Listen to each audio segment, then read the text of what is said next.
Hello and welcome to Charch Chat on Open Sports. I am rather clearly not Paul Charchian. I am Christian Peterson with LeagueSafe.com. I'll be filling in for Paul on today's edition of Charch Chat.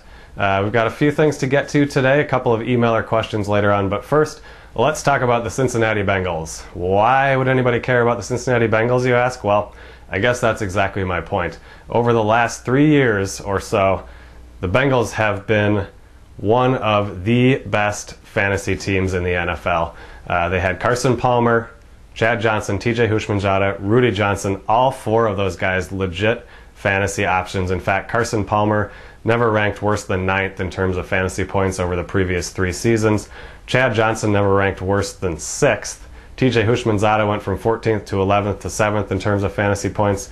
And Rudy Johnson before last year, which was obviously ruined a little bit by the injury, but before that he was a bona fide top 10 guy, as consistent a guy as you can find. So this was an absolute fantasy juggernaut. Perhaps only the Colts could boast more relevant players, with of course Peyton Manning, Joseph Adai and Edgerrin James before him, Reggie Wayne and Marvin Harrison. But other than that, this was easily one of the best fantasy offenses in the game. Well, and not only that, on the other side of the ball, we could also count on the Bengals defense to be horrible. So when we had fantasy players going against the Bengals, we could count on them scoring a lot of points. We could count on the Bengals offense scoring a lot of points as well. So this was kind of a fantasy goldmine all the way around. And of course this year it's not even close. It's to the point now where Hoosh is really the only guy we even care about at all. He's been pretty solid all season long, just 4 touchdowns, but he's been startable in most weeks. Not so for the rest of these guys. Carson Palmer obviously is down with that elbow injury, replaced by Ryan Fitzpatrick, who is completely irrelevant from a fantasy standpoint.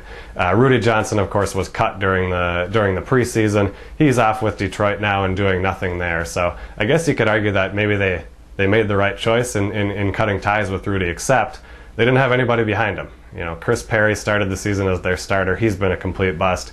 Kenny Watson has been hurt. And now they're down to Cedric Benson in the backfield, which isn't good for anybody. And, of course, Chad Johnson has basically just become a joke at this point. All the off-season issues where he demanded a trade, the constant off-the-field issues. So he really is not even relevant from a fantasy perspective anymore.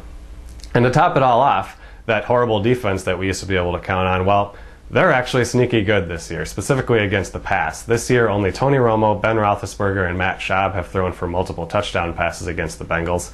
They've held five quarterbacks under 200 yards, and 7 of their 10 opponents to 1 or fewer passing touchdowns. So again, this isn't the defense that you can just kind of plug a guy in against and hope to get numbers like we had thought of in the past. So, well, let's move on from the Bengals. They of course play on Thursday night against the Steelers, where against one of the NFL's best defenses, you certainly won't have to really worry about any of their offensive players. So let's move on to another struggling team. Emailer Jason asks this about the Philadelphia Eagles. First, generally, why is the Eagles offense struggling? And then more specifically, can he even start Brian Westbrook against the Ravens this week? Well, I'll start with the first half of that. Basically, everything is wrong with the Eagles offense right now. Donovan McNabb apparently doesn't even know the rules. He's been wildly inconsistent all year long. He's coming off one of the worst games of his career. The game plan is apparently predictable according to opposing defenses. The offensive line has been hurt by the absence of all-pro guard Sean Andrews, who's been out since week 2 with a back injury. That hasn't helped the running game. And of course, Brian Westbrook is nicked up as he has been throughout his career, but having trouble playing through some of these injuries this year. Westbrook is of course the primary concern here, easily the most valuable fantasy guy on the Eagles.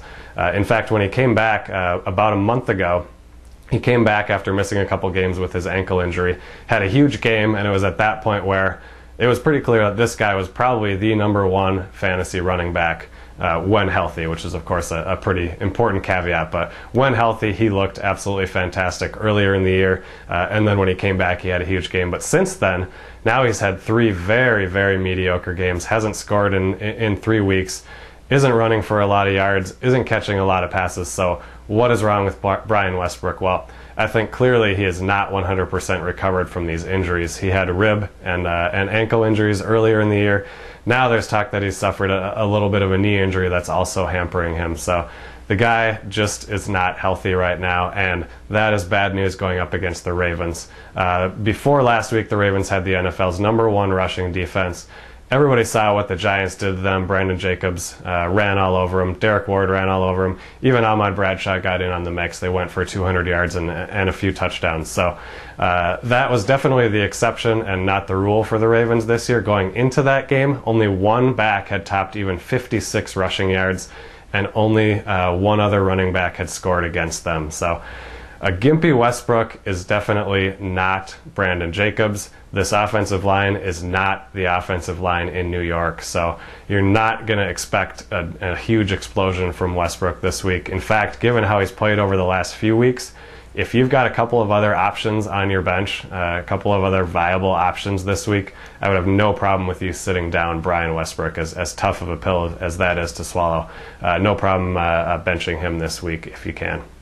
All right, the second question, this is also from Jason, had a second question for us regarding a handful of receivers that have been very, very good in the past but are struggling recently, specifically Plaxico Burress, Randy Moss, Terrell Owens, and Marvin Harrison. Well, obviously those guys are struggling. Those four players have combined for just one 100-yard game and 4 touchdowns in the last 4 weeks. So, Burress, Moss, and T.O., these guys were top 10 guys coming into the year. Moss and T.O. actually were probably top 3 guys. So it's a legit concern to wonder what these guys have left if they're going to be startable over the remainder of the season.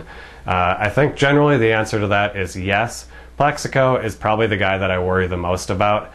Eli Manning seems to have found a bit of a comfort zone in New York, kind of spreading the ball around to a variety of different receivers. Amani Toomer is in on the mix.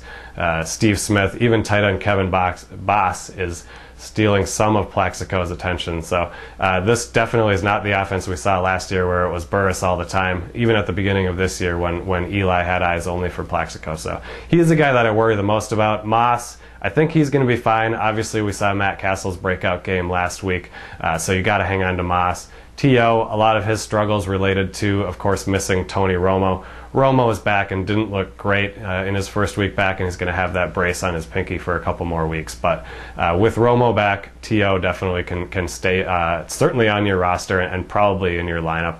Harrison, not quite in the same class as these guys. I think a lot of people probably predicted a little bit of a downturn for him this year, and he has looked a little old and a little slow, but he's still in the starting lineup. Peyton Manning is once again doing his multiple touchdown per game thing. Over the last 5 or 6 weeks, Peyton has been really good, and Harrison is coming off probably his best game of the season last week, so you got to hang on to him as well. Specifically, Jason kind of asked about Ted Ginn as a possible replacement for one of those guys. There's the guys on the waiver wire right now just don't have quite enough upside for me to justify dropping either of those 4 for a guy like Ted Ginn, who's inconsistent. Yeah, he can score in a lot of ways, but he plays in a bad offense. Another guy you might think about would be Justin Gage. He's looked pretty good over the last few weeks, but again, a conservative offense and definitely not a guy that I could see dropping any of these guys really for a player like that, one of the dregs that's kind of left on your free agent wire at this point in the season. So that's about it. Thanks for watching today's edition of Charch Chat. As always, if you have questions for our fantasy team, feel free to send an email to fantasy@opensports.com. So you think you can tackle a pro? There's only one way to find out. Click on fantasy@opensports.com.